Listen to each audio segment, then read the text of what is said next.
تكريتي ما جاني الشعار. تكريتي اللي صار اليوم اثنين وما جاني الشعار، شو اسوي؟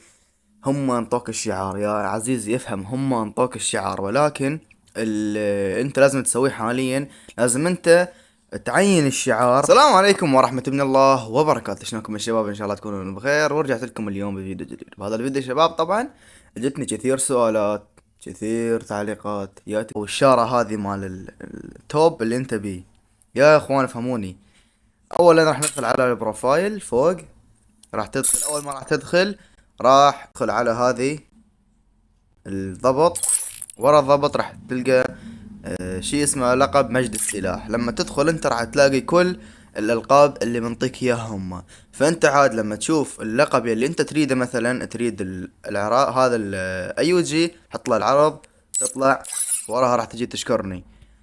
فاذا ما انطوك هذا الشيء او ما عندك هذا الشيء، فلازم انت تحاشي الشركة، وانت موجود بالتوب وما انطوك الشارة، فلازم انت تحاكي الشركة بهذا الامر.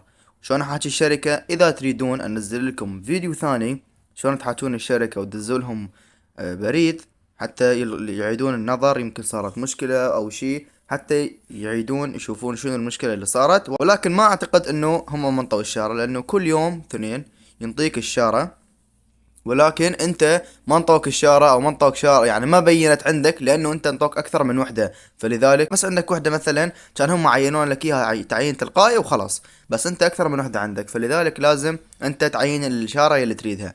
هسه شوفوا ما شاء الله انا عندي يمكن خمسة ستة سبعة ثمانية تسعة، قد خمسة سبعة، سبع شارات سبحان الله. شوفوا صراحة يا شباب اقسم بالله العظيم انا ما اعرف، بس ادري عن الام بي 5 والتومسون والنقار، هذني بس الثلاثة اللي دربيهن. ما شاء الله اليوم من طبيت لقيت منطيني ثلاثة هدية، مو هدية ولكن حبيب والله.